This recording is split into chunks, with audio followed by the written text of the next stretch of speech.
আমি মুস্তাকুর রহমান জাহিদ, রাজশাহী বিশ্ববিদ্যালয়ের শিবিরের সেক্রেটারি। জি জি। রাজশাহী জেলা পশ্চিম কর্তৃক আয়োজিত আজকে প্রায় 5 শতাধিক স্টুডেন্টকে নিয়ে আজকে শিক্ষা সফরে মেহমান হিসেবে থাকার সৌভাগ্য হয়েছে। আমাদের এই শিক্ষা সফরগুলো আমরা বরাবরই ছাত্রদের মনকে উচ্চকিত করার জন্য, ছাত্রদের হৃদয়কে আরো উদার করার জন্য আয়োজন করে থাকি।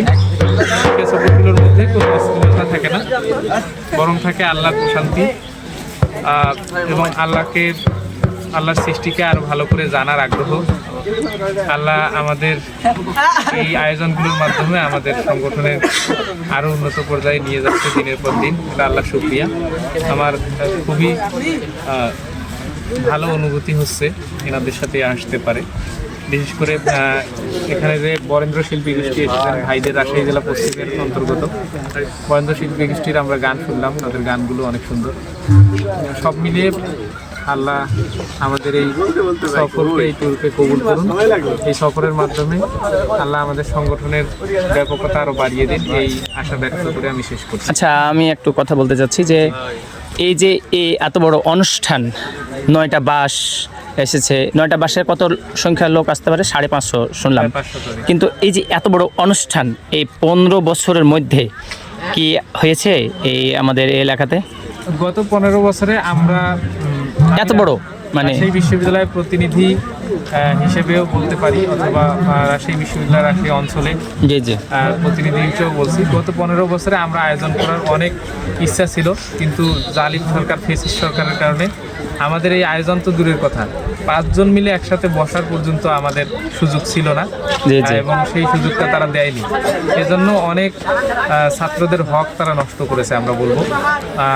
আমরা যতটুকু পেরেছি আয়োজন করেছি, কিন্তু এত বড় আয়োজন সেই জালিম সরকারের সভাপতি করার সুযোগ 15 বছরে করতে পারেননি। আর আপনাদের রাজশাহী বিশ্ববিদ্যালয়ে যে এই সরকারের, এই হাসিনা সরকার, জুলুমবাজ হাসিনা সরকার যে নির্যাতন নিপীড়ন করেছে, কিন্তু আপনাদের ছাত্রদের কেমন নিপীড়ন করেছিল একটু কি বলবেন? বরাবরই আমরা জানি বিশ্ববিদ্যালয়গুলোর মধ্যে রাজশাহী বিশ্ববিদ্যালয়ে সবচেয়ে বেশি জুলুম নির্যাতন চালিয়েছে ফ্যাসিস্ট সরকার। আমাদের ফ্যাসিস্ট সরকার আসার পর থেকেই 8 সালের পরবর্তী 9 সালে আমাদের সর্বোচ্চ দায়িত্বশীল, 9 সালের 13ই মার্চ সাধারণত বড় দায়িত্বশীল শহীদ হয়নি বললেই চলে, কিন্তু আমাদের রাজশাহী বিশ্ববিদ্যালয়ের ইতিহাসে রাজশাহী বিশ্ববিদ্যালয়ের সেক্রেটারি শহীদ শরীফুজ্জামান নোমানীকে ছাত্রলীগ কর্তৃক শহীদ করা হয়।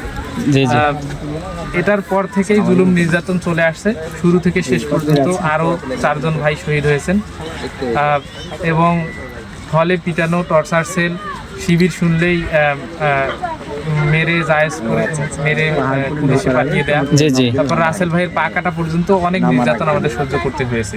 এগুলো আমরা রক্তাক্ত মতিহার 3 বইয়ে লিখিত রেখেছি। এই যে 5 আগস্টে রাজশাহী বিশ্ববিদ্যালয় থেকে শুরু করে রাজশাহী বিভাগে কতজন হয়তো মারা গেছে, এরকম আপনার কাছে কিছু জানা আছে কিনা? আমার জানা মতে রাজশাহী আন্দোলনে 5 আগস্টের আন্দোলনে, 5 আগস্টের আগে সেরকম মারা যায়নি।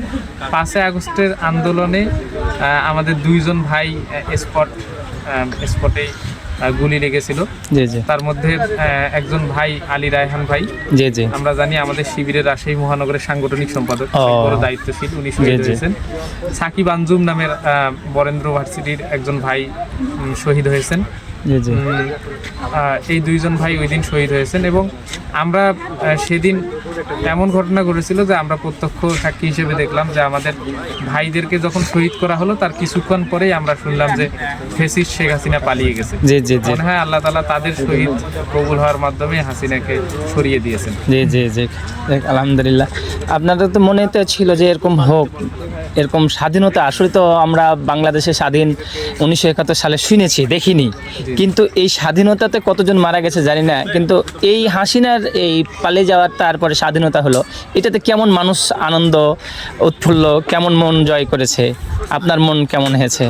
আমরা প্রত্যক্ষদর্শী সাক্ষী হিসেবে আমরা সবাই জানি, যারা ছাত্ররা সেদিন 5 আগস্টের দিন ছিলাম, আমাদের পুরুষ, নারী, রিক্সা শ্রমিক, ছাত্র যারাই আন্দোলনে ছিল এবং আশেপাশে রাস্তার মহিলারা পর্যন্ত রাস্তায় নেমে এসে আমাদেরকে অভিবাদন জানাচ্ছিল জি জি এবং সবাই প্রথম আল্লাহর শুকরিয়া আদায় করেছিল এবং সবাই সেজদায় অবনত হচ্ছিল, জি, এত জি। আনন্দে অভিভূত হয়ে সেজদায় অবনত হচ্ছিল এবং এই আনন্দ ভুলবার নয়।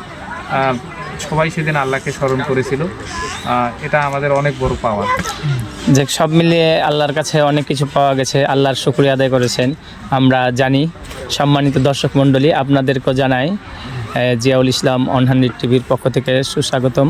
এবং আমাদের এখানে বাংলাদেশ ইসলামী ছাত্র শিবির কর্তৃক রাজশাহী পশ্চিম শাখা এখানে অনুষ্ঠান হয়েছে, অনুষ্ঠানে নওগাঁ জেলায়।